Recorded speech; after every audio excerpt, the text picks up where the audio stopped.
Hello, everybody. Welcome back to Retro Radio. This is the Carcast after SC's 42. 27 loss to Oregon on the road in Autzen, in Eugene. Trojans fall to 8-3 on the season. They'll be looking to go 9-3 next week against the Bruins. But we're going to talk about this game, a game in which the Trojans had opportunities.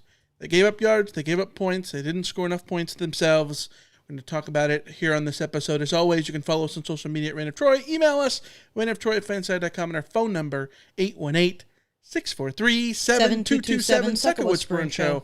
I'm your host, Michael Castillo, brought to you. I'm your host, Michael Castillo, joined in the Rant of Troy studio, powered by Fansided, brought with my co-host, Alicia Artola. You are having as good of a time as USC special teams tonight. Unbelievable. All right, take it away with your opening thoughts. What do you say about a game like that? I don't even know what I say about a game like that. I think this just felt a lot like Notre Dame. It just felt a lot like Notre Dame in that USC had a chance to pull off a big victory, a signature win, and they didn't because they were simply too mistake-prone, because in all three facets of the game, they shot themselves in the foot to varying degrees, but that's what they ultimately did. And at times, this game felt like it was a shootout, but one in which both sides were aiming at their own foot instead of each other. And I think it's very frustrating for USC to play a game against a team that was as discombobulated, sloppy, and undisciplined as Oregon was today, and to lose by 2 touchdowns. That's kind of where I'm at. Like, I think there are a lot of positives from this game, and I think we'll get to those, certainly when we start talking about individual players. I think there are a lot of positives to look at when it comes to thinking about next season. I think that you have to give credit to USC's defense for replicating, in a way that I didn't think they'd be able to, sort of replicating the second half adjustments and performance level that they did against Iowa, Northwestern, and the like. I thought that was more of a reflection of the quality of those teams and their offenses than something that USC could repeat against a team like Oregon. And instead, they held Oregon to 14 points in the second half, and that was quite the achievement, in my view. The problem is, the moment you give up 28 points in the first half, whether we can talk about special teams involvement or not, you still give up 28 points in the first half, and you essentially bury it right there. And that's just on the defensive side of things.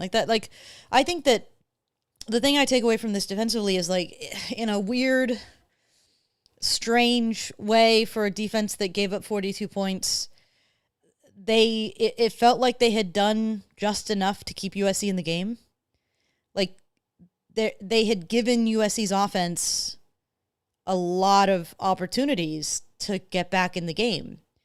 The way that the defense played was sufficient enough to create a shootout in which USC could have just outscored Oregon, which is not something that I expected. But I also didn't expect USC's offense to come away as limited as they ended up being, which is weird to say because it didn't feel like they were limited, except the results were limited.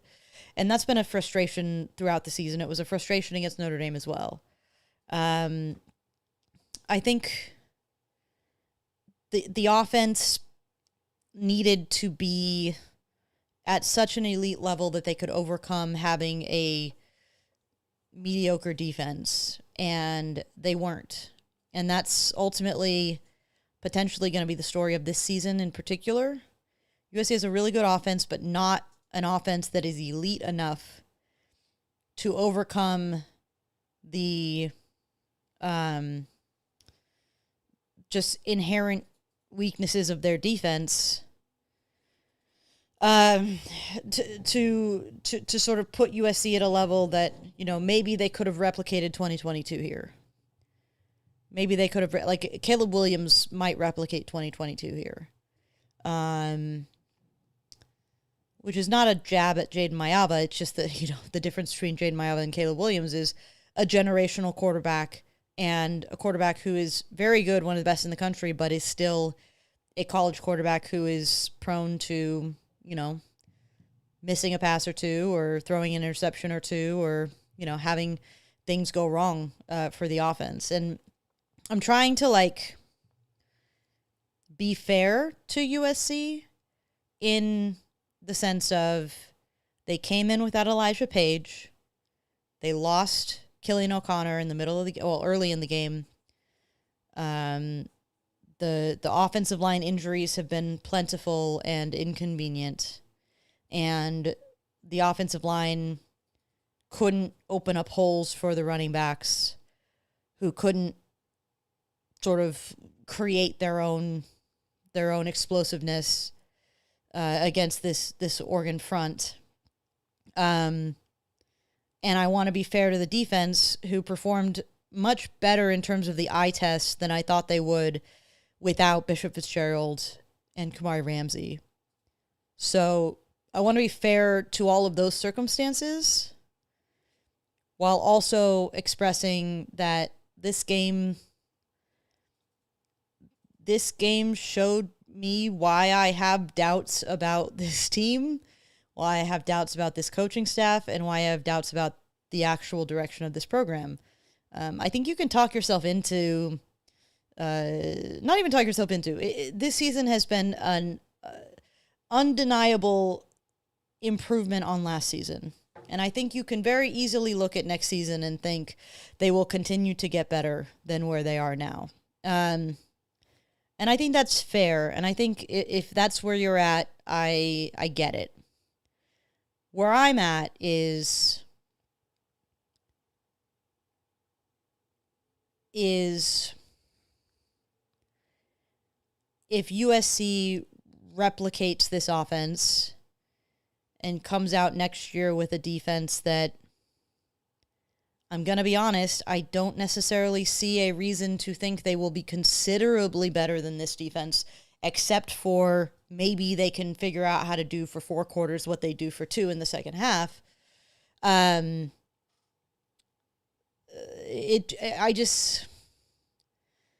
think we continue to see a team that is just not ready for the big time. And that's the reality. And whether or not you think that is acceptable is a question. For me, and I know everyone hates this, I know you hate this, Michael, but for me,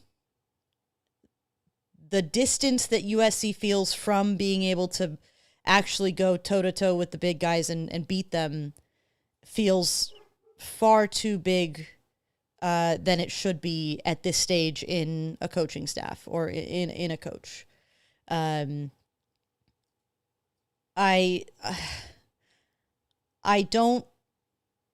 I cannot bring myself to act like a 15-point loss to Oregon is progress. That's where I'm at.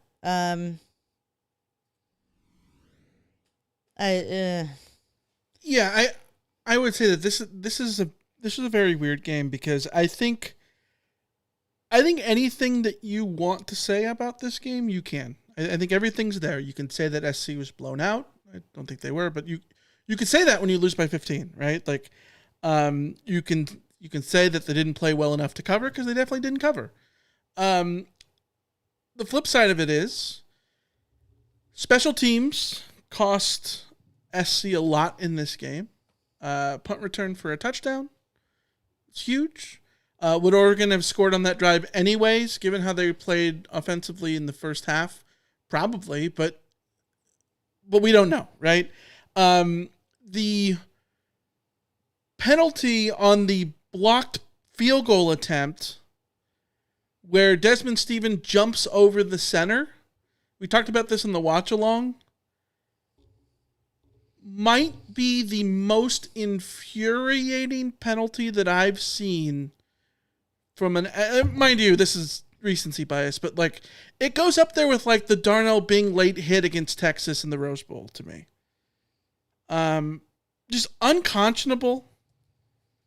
And especially this was a game where defensively, we always knew that going into this game, there was always a real possibility that this would be a repeat of the Notre Dame game in a lot of ways, in which Notre Dame ran for 300 yards in that game. There was always a possibility that you just weren't going to be able to stop Oregon, right? It was going to be about taking advantage of any stop you got. SC's defense is not great. They're a top 50 off defense, and in the best way and the worst way, because there are times where they look like a team that is, a good defense in the second half, and there are times that they don't, right? We've seen it. We've seen all over the board for SC's defense this year, right? Which means that you can't assume that they're going to get a million stops, especially in a game when they don't have Kamari Ramsey. We saw what happened against Illinois without Kamari Ramsey, and especially a game where you don't have Kamari Ramsey on top of Bishop Fitzgerald, on top of a season in which the defense does not have its starting corners, basically. Do they? I mean, not that they don't have their starting corners. It's that the starting corners that they have are not the ones you expected before the season. That's a fair way. DJ Harvey was not what people expected him to be. Prophet Brown was not there to sort of back him up. Whatever, right?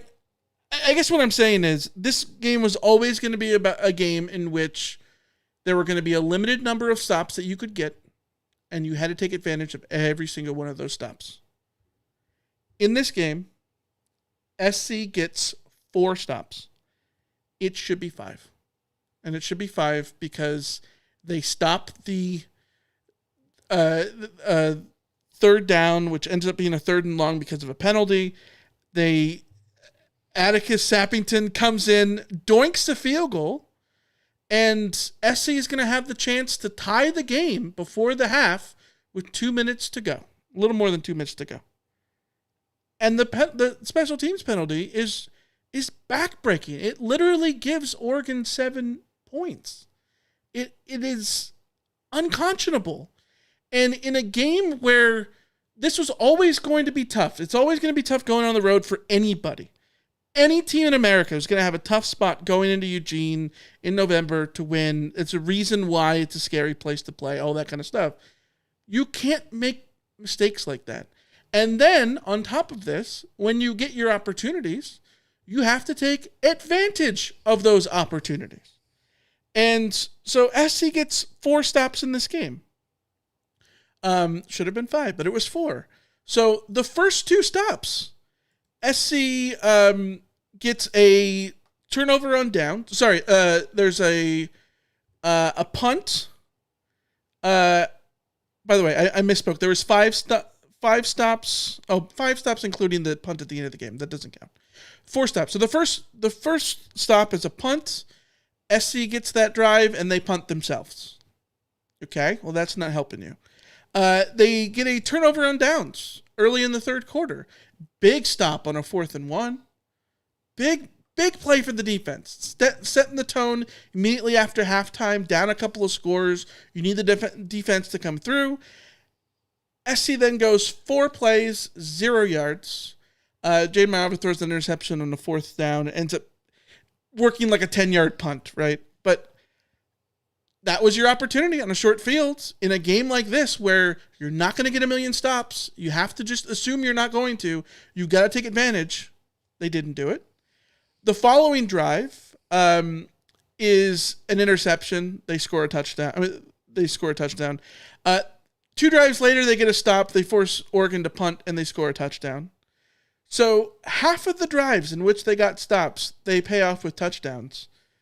But there were 2 other ones in which you didn't. And you add in the phantom 5th stop with the block field goal, and it's like there were your opportunities. And that's not even counting the turnover on downs in the final couple minutes of the game. SC had so many opportunities in this game on offense to be there in the game. And the defense, we talked about in the watch along. I think David in the chat is very not happy about this, that I said that like I was fine with the defensive performance. I think you need to understand, like, I'm fine with the defensive performance in the context of being without all those guys on defense, going up against one of the best offenses in the country, playing on the road, all of that, the context of what they looked like against Illinois, the run game that they gave up against Notre Dame. That's all the context of this. And they gave up 28 35, I guess, technically. But they got the stop before that. You know what I mean? Like, the reason they lose this game is not because of the defense. The reason that they are where they are in general, a 9-3 team, a potentially 9-3 team, an 8-3 team, don't want to assume that they beat UCLA next week, is because of the defense. Like, there's nuance to this, right? Like, SC's limitation is because of the defense, 1,000%. If they had a very good defense, then the offense wouldn't have to be perfect on every single opportunity they get. It would take a lot of pressure off Jaden Mayava. I think we would look at this game completely differently. Absolutely. Well, and this team could be better, and we could talk about them as actually maybe a playoff team, all those things. They were 3 points worse than Indiana. Yeah. Yes. And so, like, it just goes to the context of, like, in this game, in a vacuum, in this game, the defense, if anything, performed better than I thought they would. Like, this was a game where everyone knew that there was a very real possibility that Oregon could run for 300 yards in this game. They did not. You look at the yards per carry, Oregon's yards per carry in this game, the second fewest they've had all season. The only time that they ran for fewer yards per carry was against Indiana. In yards per play, Oregon in yards per play was at, what was it? Yards per play, 7.4 in the first half. In the second half, it was down to 4.9. Standard, SC getting 2.5 yards better on defense in the second half. Didn't matter anyways. But yards per play, 6.1. Not great. Not great from USC's defense. You don't want to have to rely on that being a standard. Absolutely. At the same time, like, this is the team that had 13 yards per play against Rutgers. They had 8 yards per play against Minnesota. They had 6.5 against Iowa, a team that we all think has a better defense than SC, and that game was in the rain. Like, okay, but here's my problem there with all of this talk. Sure. It doesn't matter how many yards per play they had against Iowa; they scored 18 points. Right? Yeah, that's a huge yes. And it doesn't matter how much yards per play they had against Indiana; they scored 20. Yeah. You know, like, when it comes down to it, the red zone defense was not there in this yards game. per play is irrelevant. All of that is irrelevant because USC gave up the points that they did. Sure. And, you know, I will give the special teams that 7. I'm not giving them the other 7 because whose fault was it? Whose penalty on special teams caused that drive to continue? The starting middle linebacker. Yeah, yes, but So Danton Lynn didn't tell him to go jump over the center. Yeah, well, Danton Lynn didn't tell any of them to go miss a tackle. That doesn't mean that they didn't miss tackles. Yeah, and you know, I genuinely, I think, like, calling it 35, I think is totally valid, given that, like, I think we can assume that Oregon, given how they played in the first half, would have probably scored on the drive in which they scored the punt anyway. So I think that's fair. But even still, like, if it's 35 points, if anything, I think that makes it even more frustrating on the offensive side of the ball because of the number of time. And again, this is not me saying that I'm not saying that this defensive performance was okay in the grand scheme of things. I'm saying this defensive performance was okay when you're without Kamari Ramsey, you're without Bishop Fitzgerald, you were god-awful against Illinois, you haven't been great defensively this year. Like, all of that context, there's nuance, right? But, like, let's say it was 35 points. I think that if it's 35 points in this game, you're looking at it and being even more frustrated that they didn't get points before the half. And I'm not going to, bag on Ryan Sayeri because, like, he's been aces all season. The dude has earned a doink. You know what I mean? Like, the dude has been tremendous. I'm not going to sit here and complain that he missed the field goal. You probably shouldn't have been in a position to have him be in a field goal opportunity from that point, right? It's the times you get into the red zone and don't score. It's the times that, not even the red zone, the last drive in which they end on down, so not in the red zone, but they're in the scoring opportunity area, like whatever you want to call it statistically. You're inside the 40, right? You're driving on offense and you don't score. You get a short field and you can't move the ball there. And a big part of this comes to the fact that SC could not run the ball in this game at all. It was the same issues that we saw against Notre Dame, where they couldn't run the ball and they had to rely on going to all of their receivers, not just Mekhi Lemon and not just Jacoby Lane. And you saw Tanook Hines have a fantastic game today against Oregon. But, like, this is one of those games where, like, any little bit would have helped.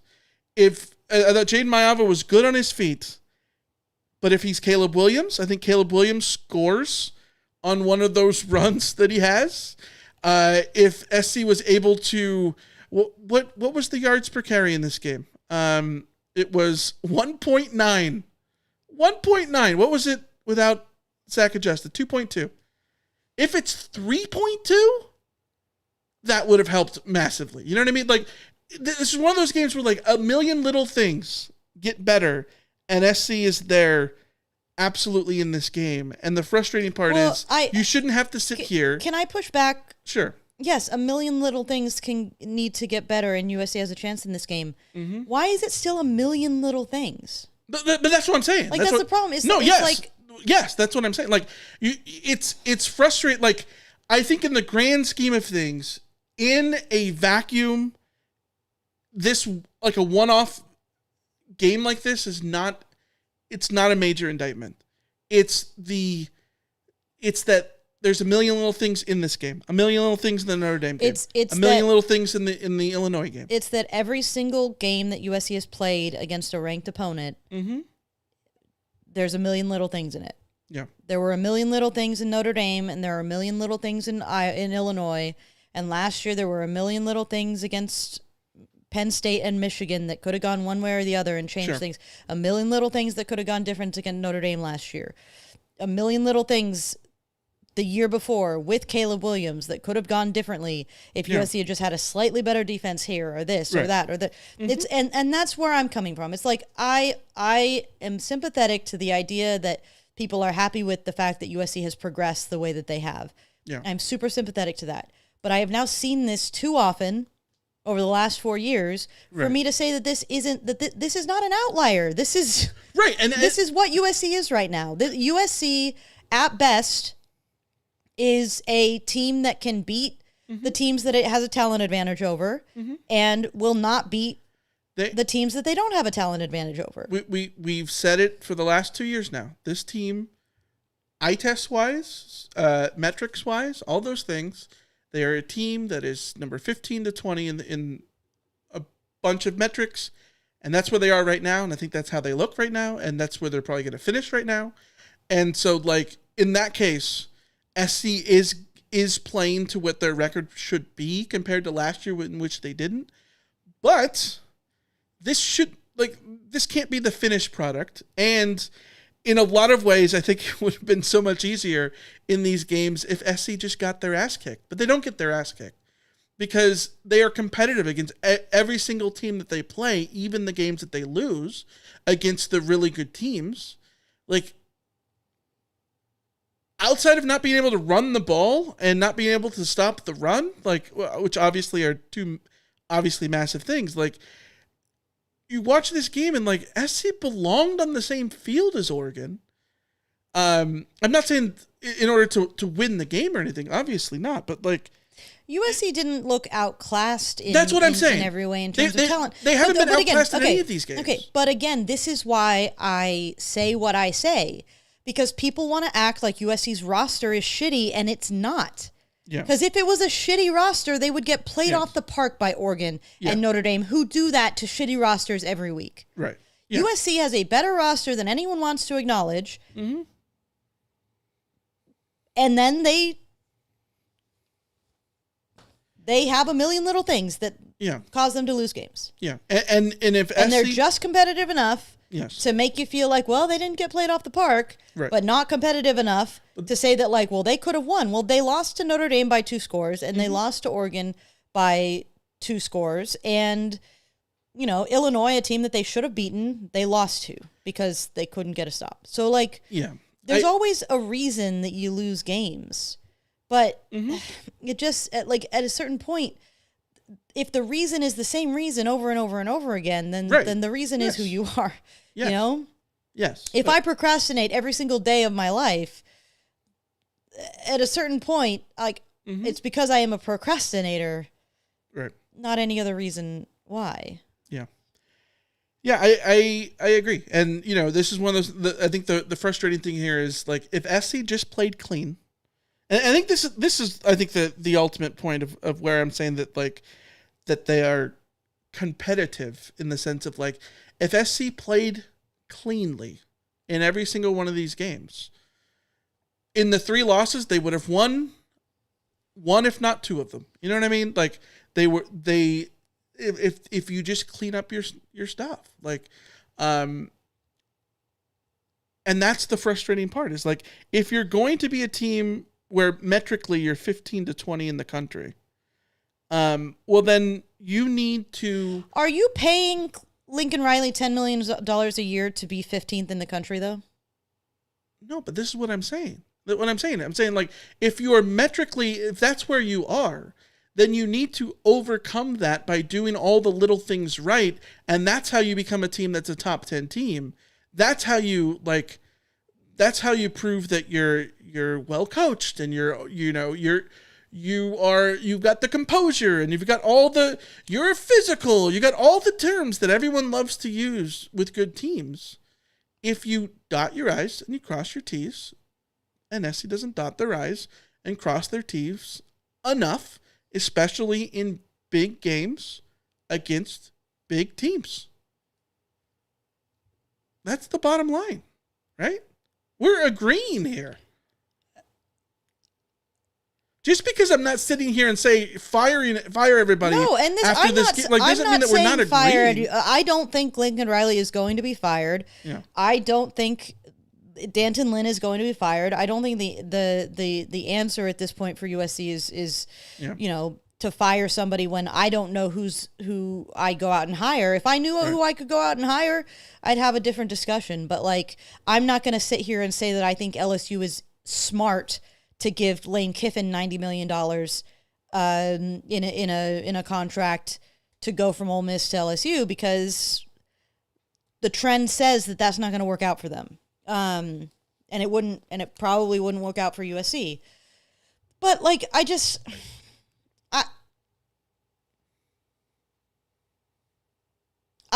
know. I don't even know where. I don't know who we like where we agree or disagree or anything like that. Like, I just know that all of the rebuttals I'm seeing in the chat or whatever, it's like, okay, I think USC has a top 15 roster. The 24/7 team talent composite agrees with me. But if you disagree with that, if you think that USC's roster is not talented and that USC is lacking talent, whose fault is that? And this is where, and like, why do you believe that the people who put together this roster will put together a more talented roster next year or the year after that? Because they got the number 1 recruiting class. But, like, no, I guess what I'm saying here is, like, I don't know. I've seen USC bring in a bunch of really freaking good recruiting classes that completely fall apart once the players get there, and half of them are busts and half of them transfer. So, like, I'm not counting my chickens about this recruiting class. Can I change your nameplate to Johnny Raincloud over here? I don't know. Hold on. Maybe I'm Johnny Raincloud. But USC just lost a game 42-27 where Oregon 100%. had a million penalties and played very poorly. Yes. And I'm supposed to sit here and not be Johnny Raincloud? No. That's not what I'm saying. What I'm saying is, like, This is the frustrating part is like they are a team that looks like a 9-3 team, and what I find frustrating, and maybe this is just me. I don't know. I hate the binary, and this is the nature of like a post game podcast, right? But I hate the binary of you win, you're great, you lose, you suck. Like it's ridiculous to me. Like, yes, you lost by 15 to Oregon in a game that like you played well enough to cover. Playing well enough to cover is not good enough. 1,000% not good enough. At the same time, like. Like you were playing a top 10 team on the road. Like people are like some of the, you know, I like do you get what I mean, right? Like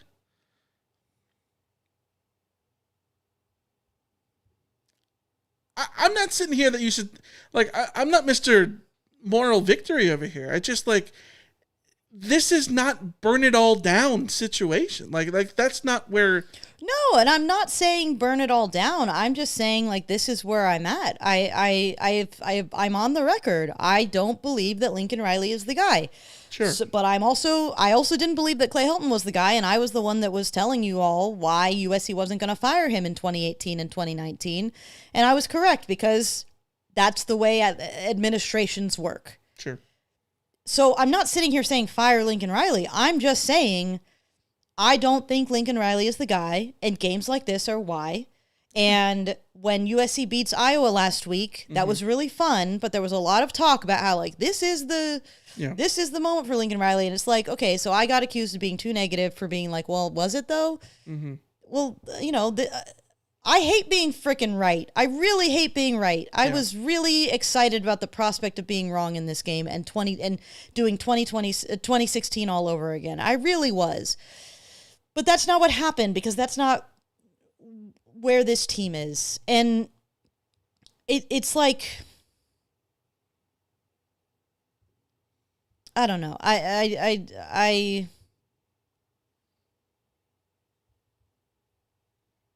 just not happy. That's fine. All right, we got a super chat. Yay. Super chat, seemingly from Eugene. Oh, wrong button. There we go. We got a super chat from Paul that says, "Great pod, #1 class due to volume, not quality." That's fair. No, it's a quality class. Yeah, like I'm not taking anything away from this class, but I will say that like.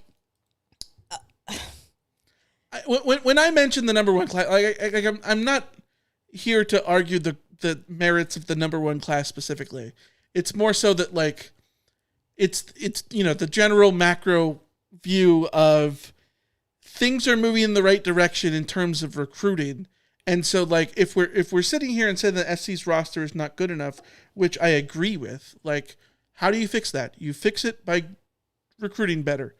Well, they're recruiting better. You know what I mean? Like they're taking that step forward, which I think like, well, I'm not going to sit here and bring up the years conversation because nothing Alicia loves more than to tell us it's year 4. Because it is year 4, and yes.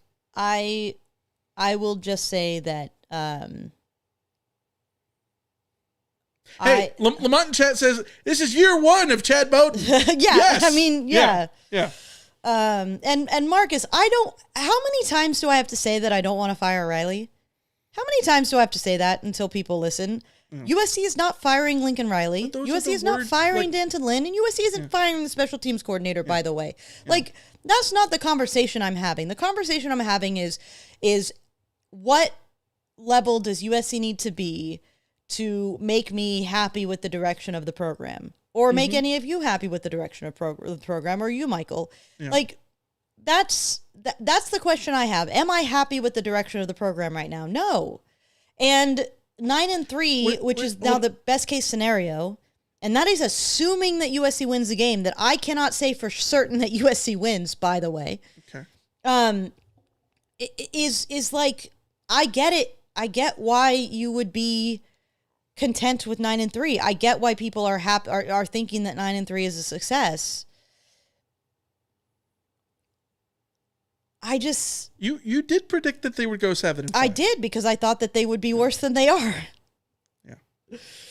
Cartel in the chat says start with making the playoffs. Yeah, to me this is you got to start somewhere. You got to if you're going to improve from where you were, you have to take steps in the right direction. So when you talk about the direction of the program, I think the direction of the program is good in the sense of a very specific syntax way of, like, we're talking about word choice, direction.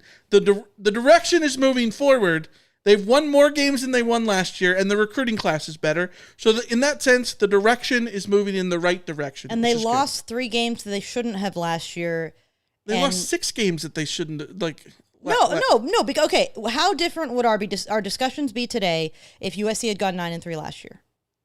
And how do they go 9-3 last year? I don't think they simply don't lose to Minnesota, Washington, or UC or Maryland, teams that they were favored to beat. Which is why, like, I think. So again, like, the whole 9-3 is progress. Well, 9-3 is progress from. I know we've had this discussion again, but that's my point. USC is no closer to beating a team like Oregon this year than they were in 2022. Yeah, Anyways, no matter whether you think that there's progress or whether you pick regression, you can always pick things over at Underdog Fantasy because, Alicia, that is my favorite daily fantasy app. I'm going to Underdog all the time. You know me. I live on Underdog. And you can join me on Underdog. Millions of Americans go to Underdog Fantasy. Millions of 5-star reviews. You can pick your players using your ball knowledge, whether they go higher or lower than their stat projections. It's great because you can do multiple sports, different teams, different leagues, everything you want. It's all in there. Right now, I am looking at Sunday, and I'm going to be a homer. I'm using my homer ball knowledge to go with Michael Pittman higher than 5.5 receptions tomorrow, along with Juju Smith-Schuster higher than 8.5 receiving yards. 8.5 receiving yards? You can get higher than that. You can join me, of course, and make your picks as well over at Underdog Fantasy. Download the app today. Sign up with promo code Rant of Troy to score $100 in bonus entries when you play your first $5. That's promo code Rant of Troy. Millions of fans have already won billions on Underdog. Will you be next? Underdog, make picks, win money. Must be 18 plus, 19 plus in Alabama and Nebraska, 19 plus in Colorado for some games, 21 plus in Arizona, Massachusetts, and Virginia, and a present in a state where Underdog Fantasy operates. Terms apply. See assets.underdogfantasy.com/web/play and get terms _DFS_.html for details. Offer not valid in Maryland, Michigan, New Jersey, Ohio, and Pennsylvania. Concerned with your play? Call 1-800-GAMBLER. Visit ncpgambling.org. In New York, call the 24/7 HOPE line at 1-878-HOPE-NY or text HOPE-NY, which is 467-369. Can I share a tweet from Terry McCauley, the rules expert? Yes, former ACC ref, I think. I don't even remember. He was commenting on the leaping penalty. Mm-hmm. He said, "This is not a foul for leaping. The player must leap into plane directly above the frame of an opponent. He leaps into the gap. The fact that part of his body is over part of an opponent does not violate the rule." So there's that if you want to So it is the gap thing that people are talking about. Yeah. But what I'll say is that the moment I saw him do it, I clocked that's leaping. Because that's how I've seen leaping called every time it's called. So I don't know. I will say, even if it's not a penalty, you are tempting fate by doing it. I do think that it's very difficult on the refs to litigate whether it's over the gap or not, because you need to be in the exact right spot to be able to tell that kind of stuff. I think that's probably very difficult. And so I just wouldn't leap. I wouldn't leap, period. I just don't know what you're supposed to accomplish there. Like, you're not going to block that kick from there. So I don't know. I don't know. Whatever. Either way, that's besides the point. You want to get into some positives? Sure.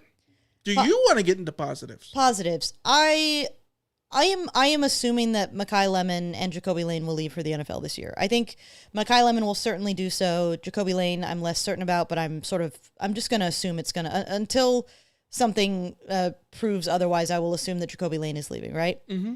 That should be really scary for USC. But Tanook Hines today was outstanding, except for his boneheaded special teams contribution. But everybody on special teams was boneheaded, so just par for the course. But I thought that Tanook... I wonder if he just didn't hear the whistle. Like, I don't quite understand. Maybe he just lost his mind for a second. It happens. But I thought he was outstanding. 6 catches, 141 yards. He made some really, really tough catches. He used his body well. He made life difficult for the defenders. He was blocking well out on the outside, too. I am very comfortable with Tanook Hines being wide receiver 1 going into next year. And then USC has a bunch of receivers coming in the recruiting class that, any one of them could come through and be the next big freshman. I like Zacharias Williams a lot, and I'm excited to see him in the future. So I think that in this game, we saw some really stellar wide receiver play from Jacoby Lane. And I think that there's every reason to believe that USC will continue to build on this wide receiver stuff because Tanook looks like a hell of a guy. You're right. It is Zacharias. I get so annoyed that I keep screwing it. It's one of those things where every time I hear you say Zacharias, I'm like, that's wrong because I've looked it up before. And then I go and I look, I'm like, no, it's Zacharias. And then in my brain, I've like switched the things in my head. No, because we saw a pronunciation guide at one point and it did say Zacharias, and we were like, oh, that's interesting. And then USC's pronunciation guide says Zacharias, and I don't like it, but I've already put him in as Zacharias. So no, but Zacharias is right. But can I answer a question from Iggy? Yeah, at Lamont, yes. Oh, is that Lamont? Okay. Question. Go back to the beginning of the year and remember what your guess for the record for the season would be. I said 9-3, so why be miserable when we're right at what most people thought? I predicted that USC would lose this game by 10 points. I predicted it would be 40-30. I was very close in that prediction. Mm-hmm. That doesn't mean I'm sitting here happy that USC did the thing that I thought they would do. Yeah. And it wouldn't have made me happy if USC would have lost this game 35-42 because I still wouldn't have been happy that USC had lost. I predicted 7-5 because I thought that USC would lose games that they turned out to win.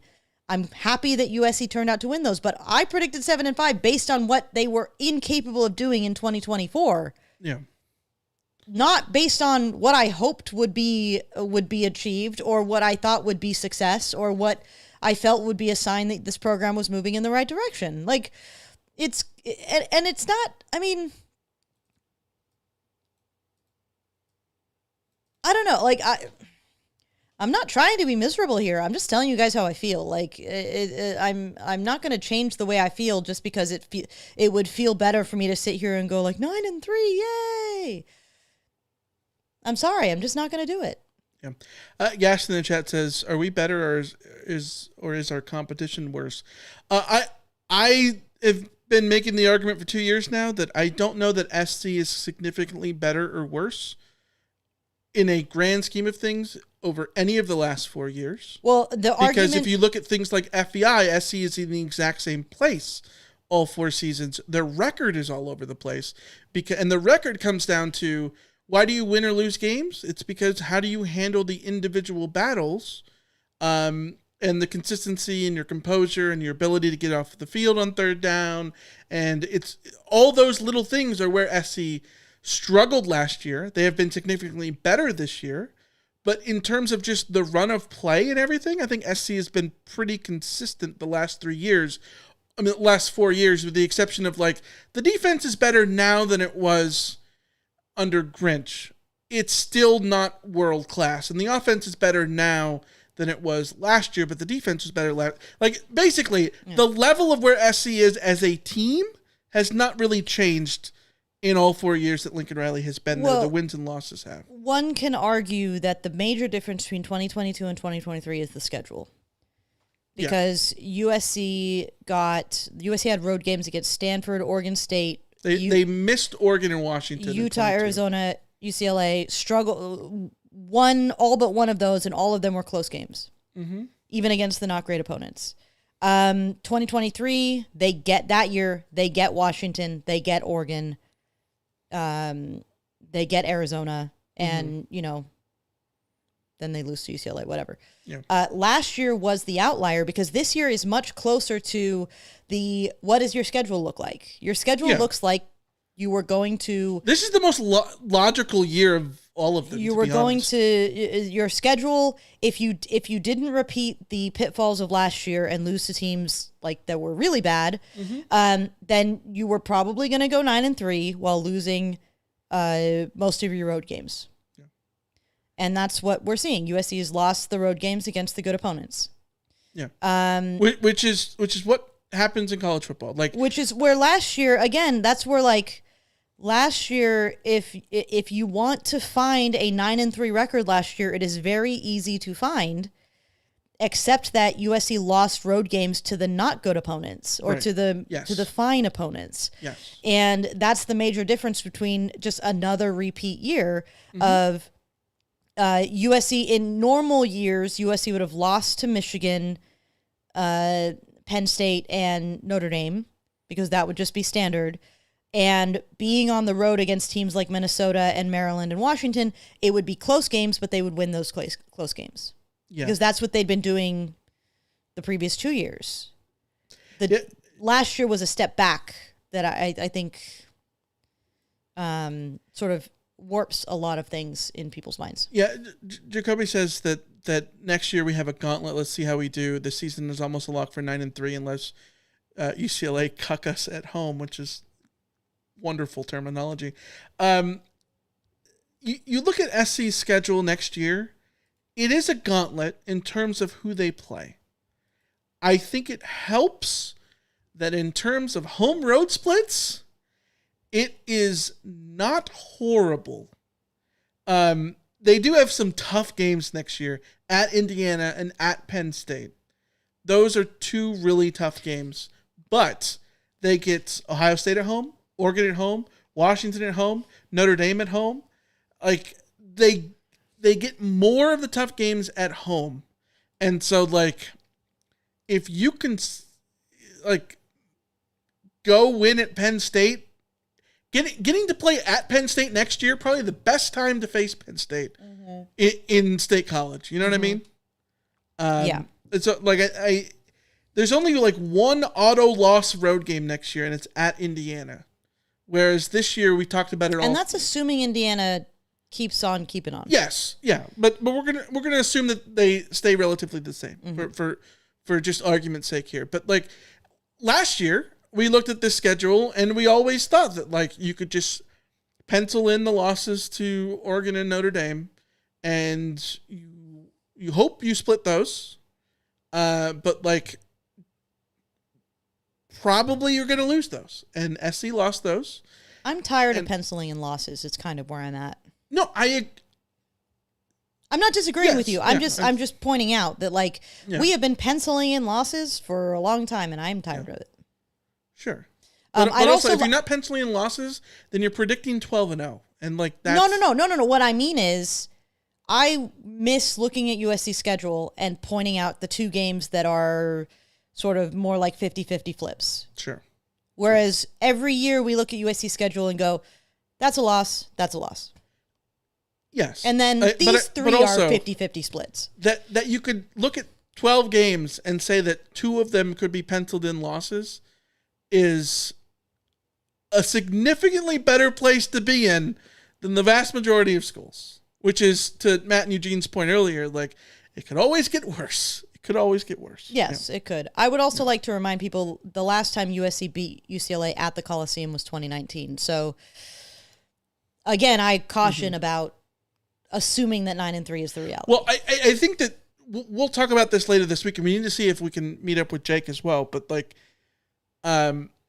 my concern about the UCLA game off rip is that 2 years ago, after losing to Oregon in not a completely dissimilar way, I think SC played way better today than they did against Oregon 2 years ago.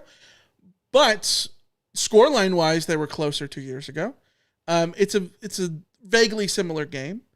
Then they went back home to the Coliseum with their tails between their legs, and they no-showed that UCLA game. Caleb Williams' last game at the Coliseum. They no-showed it. And if that is repeated, then yes, anything is possible next week, 1,000%. Yeah. Yeah. So, because you can't just say, well, there's no shot at the playoff now, so then who gives a shit? And let's just, Yeah. Because if you have that mentality, it's really easy to no show and not take them seriously. Yeah. Somebody in the chat asked. Yeah. Trojan Fight says Penn State on the road is nothing nice. They probably give them a night game. Yeah, I'm not saying that it's about the context. It's better to face Penn State.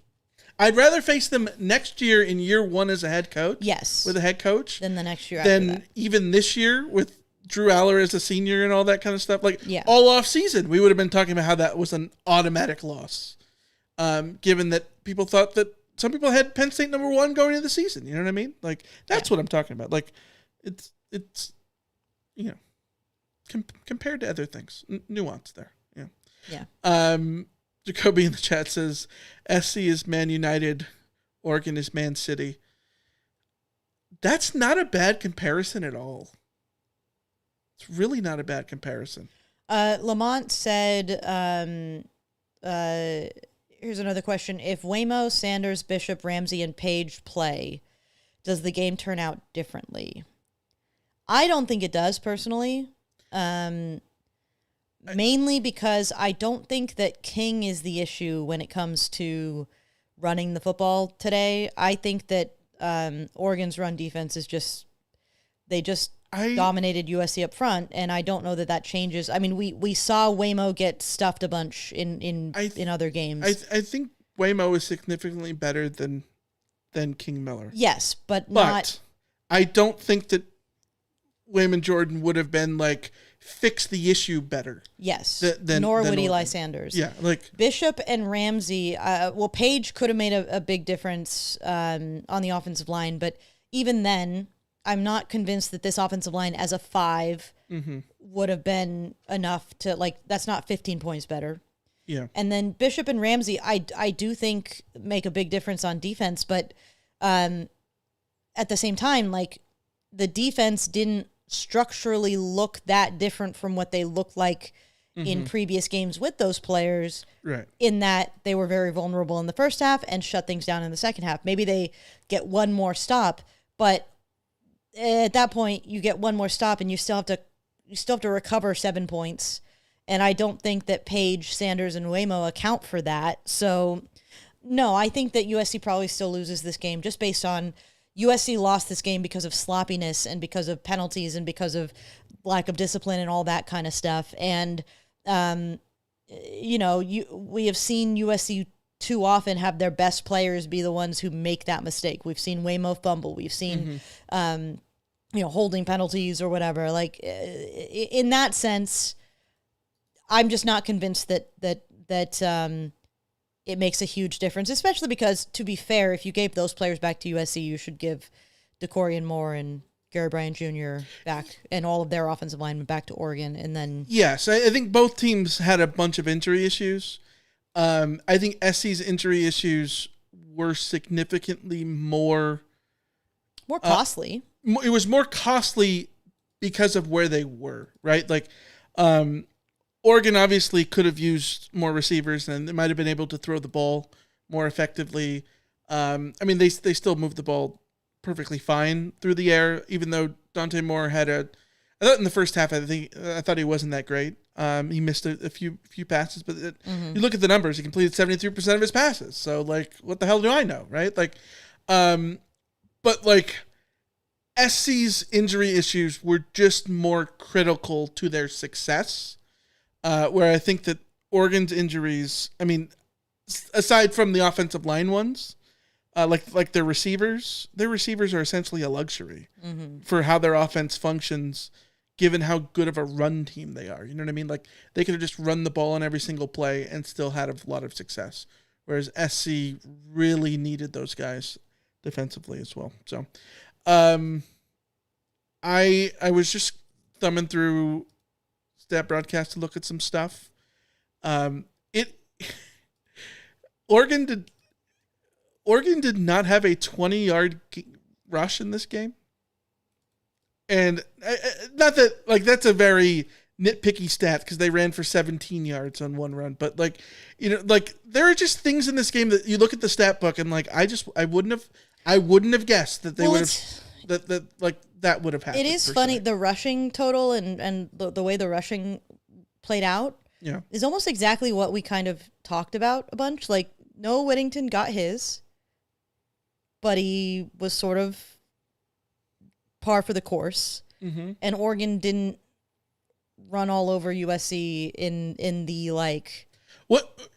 You know what it is? We've talked about how every running back that SC has faced has looked good and, like, has gotten their 20 carries for 100 yards kind of thing. Mm-hmm. Whittington went 19 for a buck 104. Yeah, like with 5.5 yards per carry. That's essentially what the Michigan guys did. Yeah, it's better. It's not as good as what Emmett Sanders did. It's essentially what Iowa and Northwestern's running backs did. The issue is they've got 3 of those dudes, not just one. You know what I mean? Like, I think that definitely helps Oregon's ability to, you know, have more diversity there. And Jordan Davison was fantastic, even though he only averaged 3.8 yards per carry. He still had 50 yards on the ground, so that definitely helps. Defensively, I think, can we talk about Kennedy Urlacher? I thought Kennedy Urlacher had a fantastic game given the circumstances. Mm-hmm. A dude who... Promising. I think I would call his performance promising. Yeah. Not the finished article, but yes, you can see something there for sure. You can absolutely see something there. But oh my God, I just looked at Desmond Stevens' tackle total. Did you see this? Yes.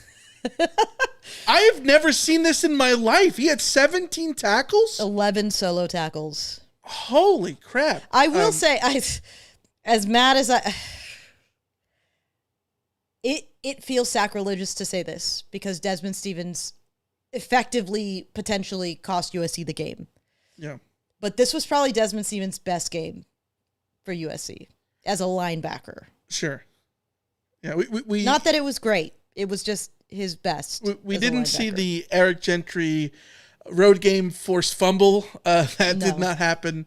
So that's twice in the last 2 calendar years in which it does not happen. Notre Dame, and then today. But yeah, Desmond Stevens, 17 tackles, 11 of them solo. He did have one of SC's 2 tiffles. His tiffle in the second half I thought was really good. That was really good, yes. Right up the A gap. Yeah, but Kennedy Urlacher I thought looked really good. And not just for the interception. The interception was great. Mm-hmm. The way he sort of tipped it to himself, it was a great play, great sort of run back. But I thought he just looked really good. He had a couple of really good tackles. Does he look like he's an All-American or anything right now? No, but like, given that they were without Ramsey and without Fitzgerald, they needed somebody to step up there. And we've talked about it before that, like, Christian Pierce has been like a dude that's like, he's not an All-American level player. I'm a big fan of Christian Pierce. But like, he plays hard. He's your effort guy, and like, he's a really good effort guy who's gonna give you good minutes. You know what I mean? And like, Kennedy Urlacher was just like the same sort of thing. If USC goes into next season with Christian Pierce and Kennedy Urlacher as the safety pairing, I will be perfectly fine with that. It will. Yeah, I think it's a good starting point. Yeah. Yes, it's a good starting point. I think you would ideally love to have Kamari Ramsey back there. I do wonder if Kamari Ramsey comes back strictly because he hasn't been nearly as good this year as he was last year. I wonder if his draft stock nudges him back. Especially the when injuries haven't helped him. He wants a full year back of him back at safety rather than playing this weird nickel safety thing.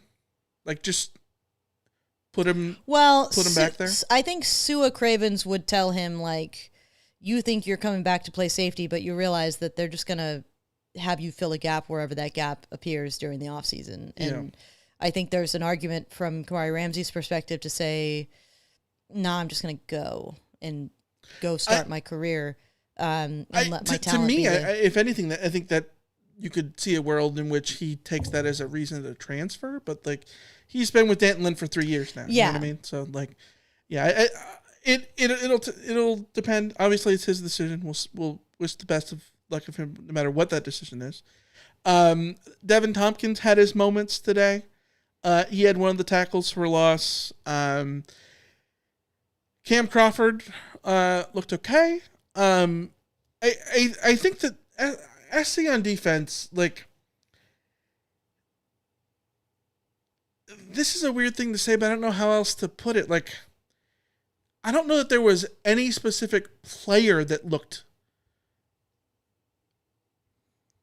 like a true liability, rather than like the issues were just that they just collectively weren't good enough. You know what I mean? There have been games this season where individual players have looked absolutely unplayable and not in the soccer sense of the term. Yes. And you're right. Yeah, I don't think any one player in this game got embarrassed or was completely out of their depth, sure. which is a good sign for sure. I thought that Keyshawn Silver probably had one of his better games. Sure. No one got like played off the park. Yeah. Marcellus Williams still probably not the guy you want starting at corner, but well, Marcellus Williams is one of those guys that's like did have a PBU today. That's like he's a redshirt freshman. Yeah. He's one of the guys who, if you just need to live through his growing pains this year, then you just do it, and you hope that translates to something better the following year. Yeah. In a perfect world, he's not there, and you've got Prophet Brown to be the starter, and Marcellus Williams is the guy that you turn to as a change of pace and all that. In a perfect world, DJ Harvey is what you expected him to be. Yeah. In a perfect world, Chasen Johnson is what you expected him to be and didn't get hurt. Yeah. You know what I mean? Like, in a lot of ways, I do feel bad for D'Anton Lynn for not having the defense that he envisioned having personnel-wise before the season. Whether it be not only in terms of personnel directly, but also like the level of play that he'd get from that personnel. Just because we all thought DJ Harvey was going to be so much more of an impact player, and he hasn't been. So, any other final thoughts here? I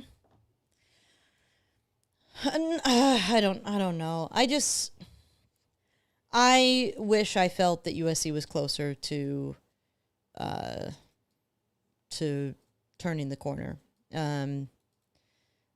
I wish I could be one of those people who look and say, "Oh, but it'll be so much better next year. It'll be so much better next year." I don't know that I feel that way. One of the things that I think is that, because I do think that SC is going in the right direction if we're looking at last year versus this year, right? Like, just very simple, the meaning of the word direction, like I talked about.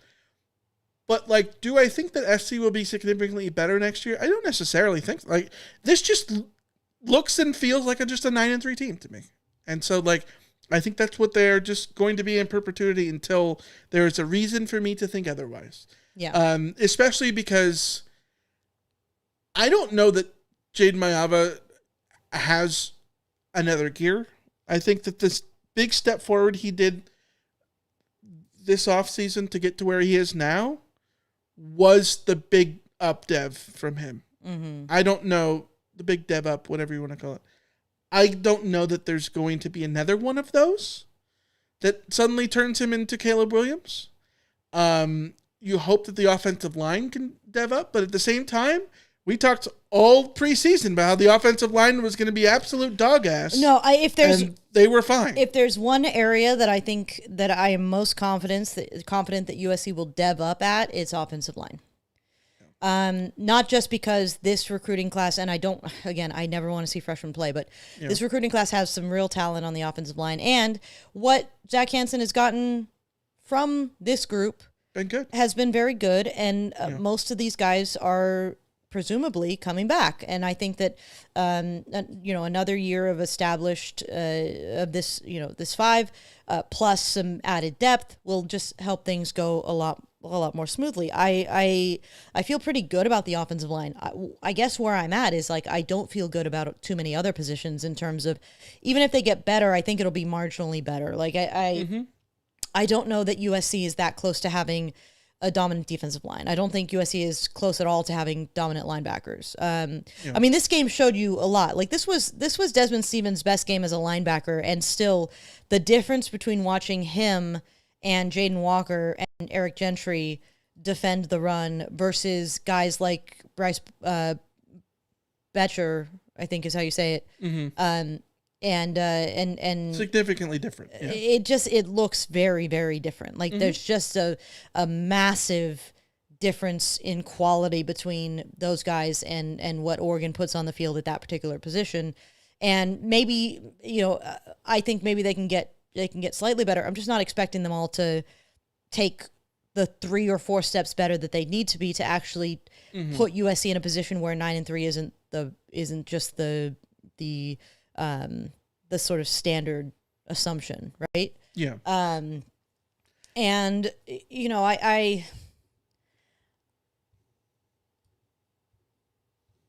I guess where I'm at, I think probably the summation on everything I'm at is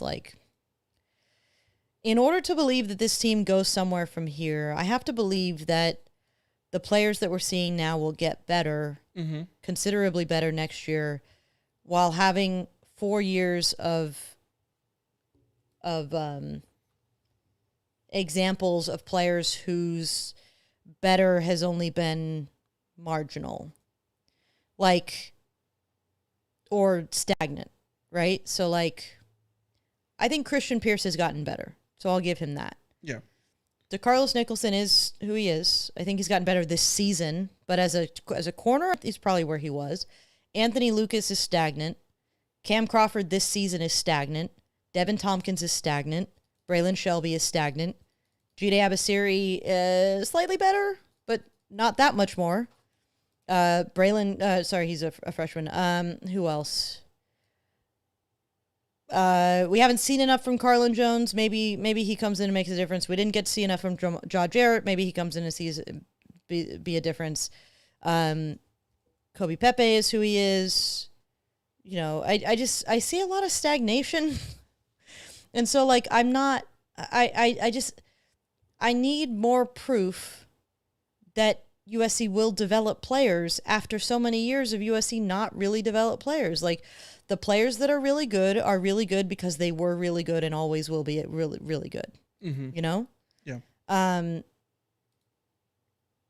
And until that changes, I'm going to be pretty skeptical about the degree to which I can expect USC to take a step forward.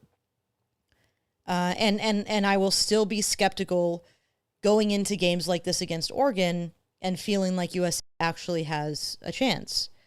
What frustrates me the most is who I think it was Lamont who said that they're convinced that Oregon will be one and done in the playoff. Yeah, I don't think this is a particularly special Oregon team. If they go on to do really well in the playoff, then I will eat my words, but I don't think this is a special Oregon team.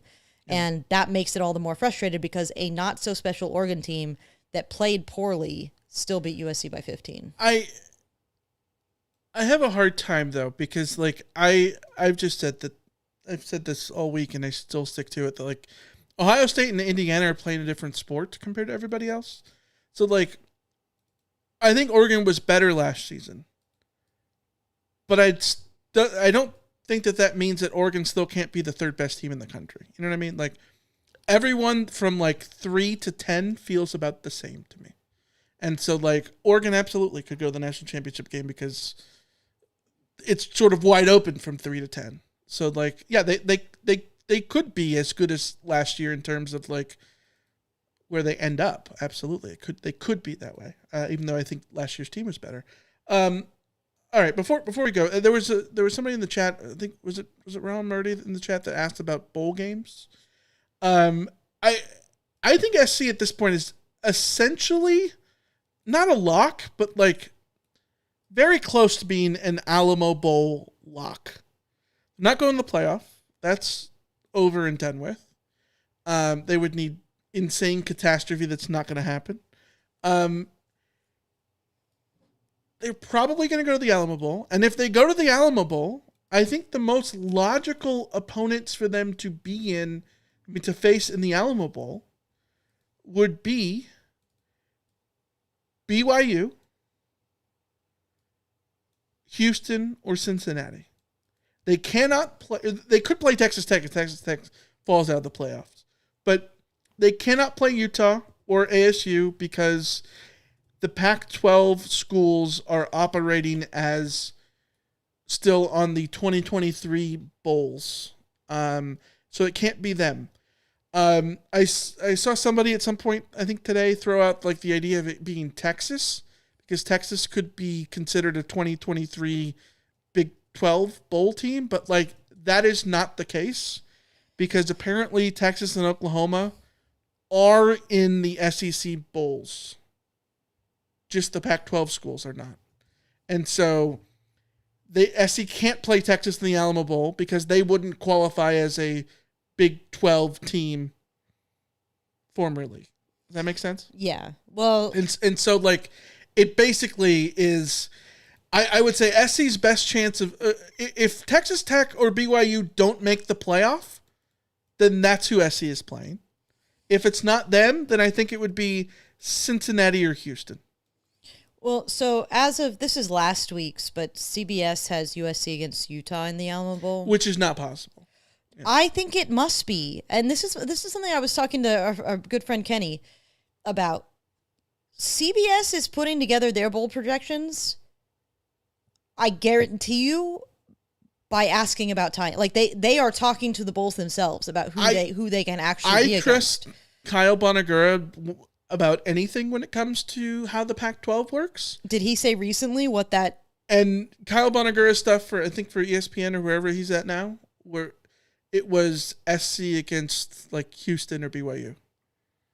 So like, yeah, but that doesn't mean that Utah can't be the opponent.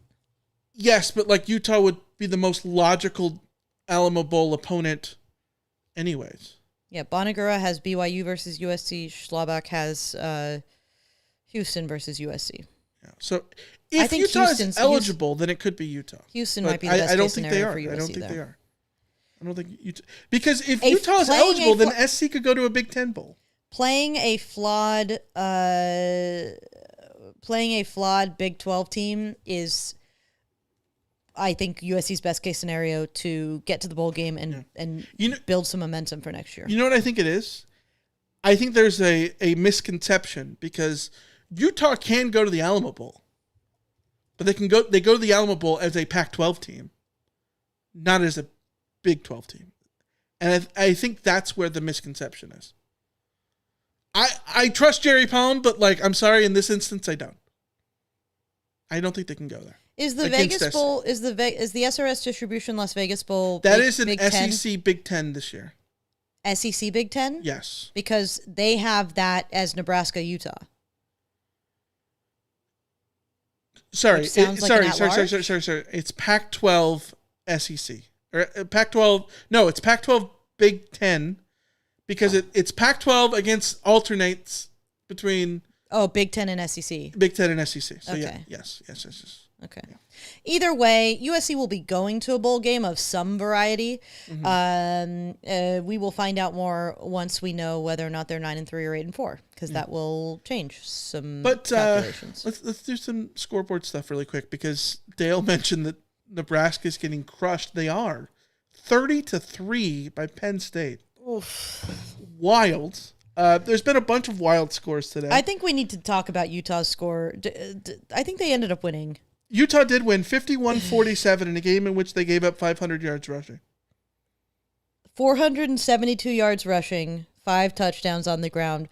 Kansas State running back Joe Jackson had 293 yards on 24 carries. Insane. And Utah won the game. Utah scored 16 unanswered points in the fourth quarter to win the game 51-47. They themselves ran for 292 yards. And Devin Dampier had 259 yards and 2 touchdowns through the air. Yeah. Like, I am so sad that USC was playing during this game. Wait, hold on. This is wild. The 2-point the return. So I'm yeah. looking at the ESPN game, whatever they call this, the scoring plays thing, and it said that like they scored at the same time. And I'm like, what do you mean? And then I realized it was defensive 2-point conversion. Yeah, that's crazy. Yeah. Wild. I'm sad we didn't get to experience that particular game. Yeah. All right, we're gonna wrap up there. We'll be back Monday to talk more about this. And I think our schedules stay in the same. Wednesday episode to preview UCLA, even though it's Thanksgiving week, U.S. Thanksgiving. We will talk to Jake over at the What's Bruin Show and see if we can have him in there too. So, or he goes here, we go there. I don't know. We'll figure that out. But until then, we will let you know what we know when we know it. Hit the link in the show notes to go do the Rotometer.